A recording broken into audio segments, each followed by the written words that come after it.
There's a period of time when the hair got longer. My hair was, probably 6 inches higher than it is now. People were wearing dashikis, people were wearing east sides. There was something in the mood, something in the clothing, something in the atmosphere. You could feel that people felt empowered, that they were advocating for change, for blacks getting a fair shake in America. And I think that I felt that the college had ways to go to accommodate the new students, the black students' interests.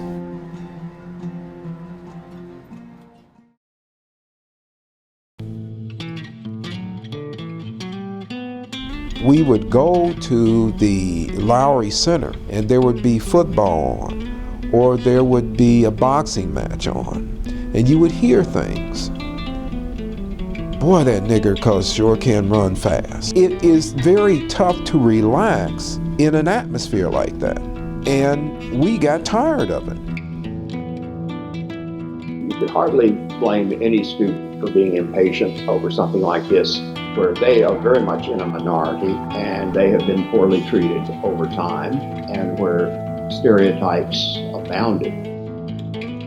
It seemed, at least, that there was conflict every day. We would have intramural sports, particularly basketball. There were fights between the whites and black kids.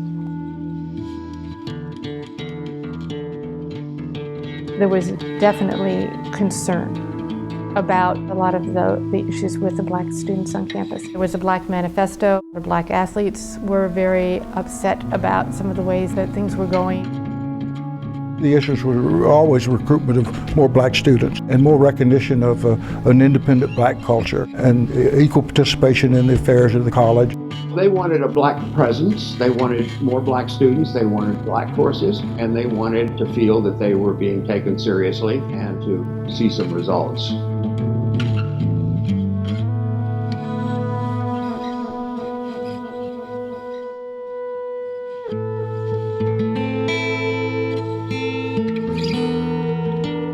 There was excitement, talk about books, a sense that there was something happening. They were sort of discovering their minds and their place in the world and seeing themselves as having sort of a new place in the world. At that point in the dark ages, they had chapel. I remember the first chapel I went to, we just walked out there and they had come to me ahead of time and says, hey, we need you out there. We need your body out there to support the black cause. You have your daishiki? Yeah, I had my daishiki. You got your beads? Yeah, I got my beads. Well, let's go. I was ready to go. I remember faculty being an issue, enrollment being an issue, and then student life in general. All of that was in our manifesto that was presented my freshman year. We, the black students of the College of Wooster, feel that now is the time to make the long overdue changes needed on the campus. These changes are necessary to combat an enemy of the educational development of black students on this campus and all other students who are searching for an education which will enable them to deal adequately in today's world. This enemy is institutional racism, and it is apparent throughout every aspect of the campus community.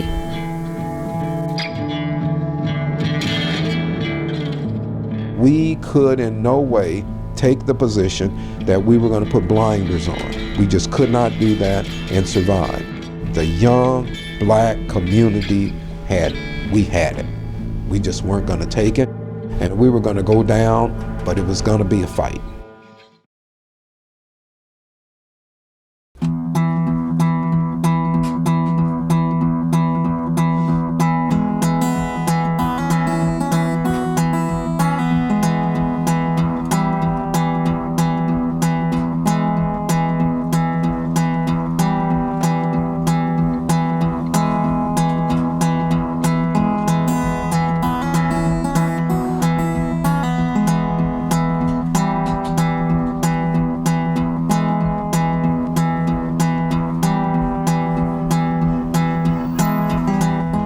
Homecoming is a pretty significant event for these people. And since we weren't getting anywhere with the administration, maybe this is a time to highlight for the alumni what's really going on here.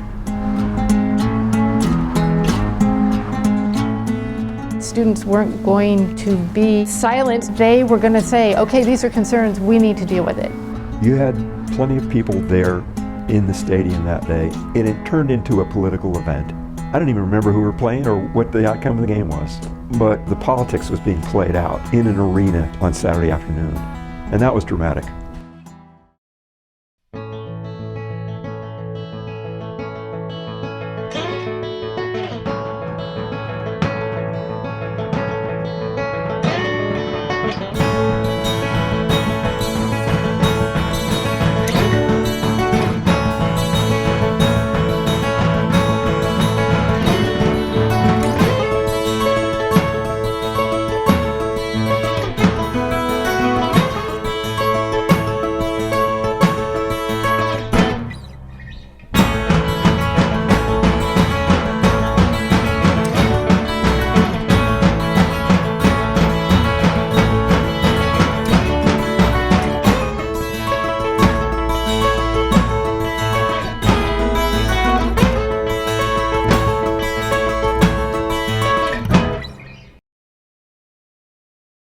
There were some people who were really very upset by it, especially maybe alumni that came back for homecoming and they expected cute little mums and everyone running around and singing the right songs, and boom, here this happened.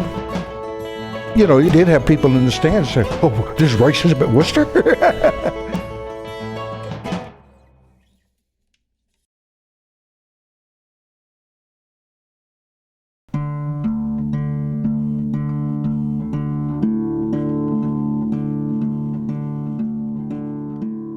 I think that the boycott was certainly a courageous act individually. There were all sorts of rumors circulating that participants would be expelled, arrested, and so forth. There was considerable pressure on some students because they were the pride of their family as the first generation to attend college. Expulsion would have been devastating. However, I do not remember the boycott then, nor see it now as a watershed moment. Yes, Wooster historically had been a conservative school, but even that fiercely stubborn administration had seen the writing on the walls. And not even Wooster, with its lights out and sign in for women, could stop what was already happening all over the country.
There was the idealistic, we're going to change the world.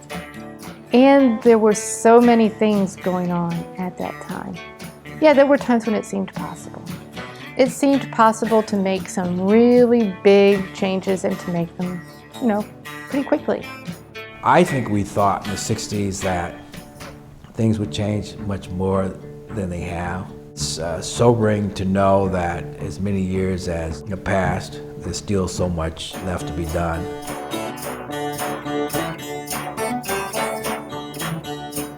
I think we'll continue to work. I think we have to continue to work to increase the diversity in the faculty, continue the diversity in the student body, improve the curriculum in a way that makes it more diverse, and broaden the types of diversity that we have.